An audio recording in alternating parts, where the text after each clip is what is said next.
All right, Roger Stone is next, but first, a little more Donald Trump. There's nothing easy about running for president, I can tell you. It's tough, it's nasty, it's mean, it's vicious, it's beautiful.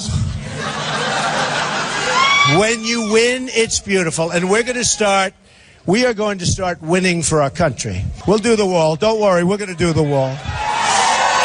We're going to do the wall. And by the way, who's going to pay for the wall?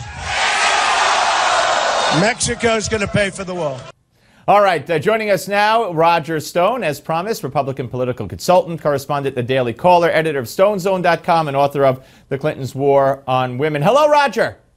Steve, great to be with you. Great to be with you. All right, so we were together on our coverage of the primary on Saturday night. Now we have 2 days to let it all sink in. Boy, I mean, Donald Trump won. He won everybody. He won women. He won evangelicals. He won every demographic from a candidate in Cruz who, if he was going to win another primary, South Carolina, at least the evangelical vote should have been his. Yeah, it was really a sweeping victory. Trump took every county, won every congressional district, won in every demographic. I really think the viable candidacy of Ted Cruz is at an end.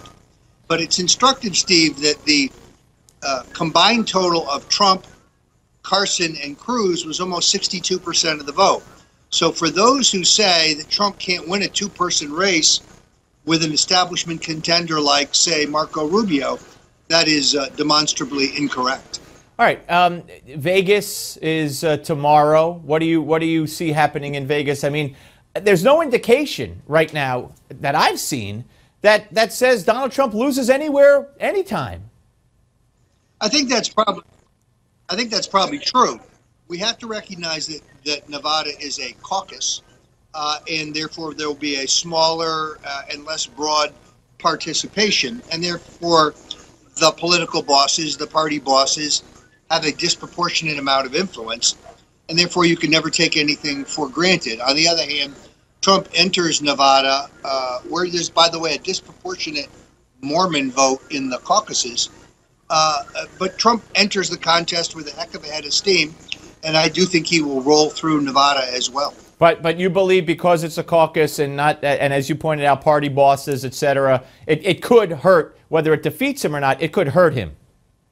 Well, it could make the margin closer. I don't think there'll be an upset. I do think Trump will win.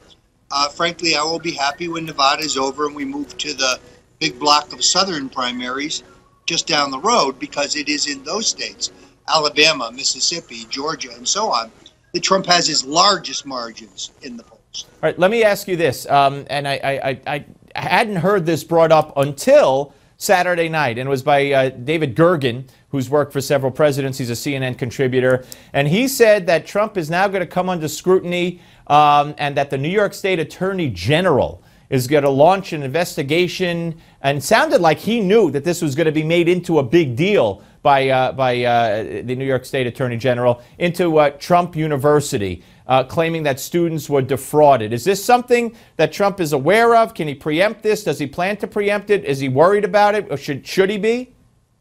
Actually, for some reason, Dave Gergen is behind the curve. This matter has already gone to the courts. The liberal Democrat Attorney General, eye makeup wearing AG Eric Schneiderman, was rebuffed. He lost in court. There's one remaining action. Trump will win that as well. So this witch hunt by a liberal Democrat Attorney General into Trump University is a non-starter. The other thing you should be prepared for, Steve, is a major onslaught from CBS claiming that Donald Trump has ties to the mafia, to the mob. Donald Trump has been licensed by the New Jersey Casino Control Commission in the toughest gaming regulatory law in the country. There's nothing to this canard. These are the kind of smears that were used on Barry Goldwater, by the way. They didn't work. They did work then. They will not work now. Has CBS done this report yet, or you know that it's in the pipeline? I know that this is in the pipeline. This has been kicking around for some time. It is impossible for one to be in the construction business in New York and not come across those who are connected to organized crime. But no one has ever successfully alleged that Trump has a real significant or genuine tie to the mafia. This is a smear. And again, the proof is that the casino control regulators in New Jersey, under the toughest statutes in the country, have gone through Trump's finances and his business with a fine-tooth comb, and he's been licensed and relicensed and relicensed. Right. So this is the last dying gasp of the political establishment, of those who are seeking to protect the established order. I think all of this will come to naught. All right. Roger, always great to talk to you, my friend. We'll speak to you soon. Go Trump. All right. He's in my head, as you well know. Roger Stone, ladies and gentlemen, here on the Steve Malzberg Show. And yeah, I was kind of taken aback when I heard David Gergen bring that up. We'll see. You know, the attacks will start. But as I asked Donald Trump in the first interview we did since he announced his presidency, I said, is there anything out there, any shoe that you fear will drop? He said, Steve, I don't think so, or I wouldn't have done this. And I believe him. All right. Thank you again, Roger.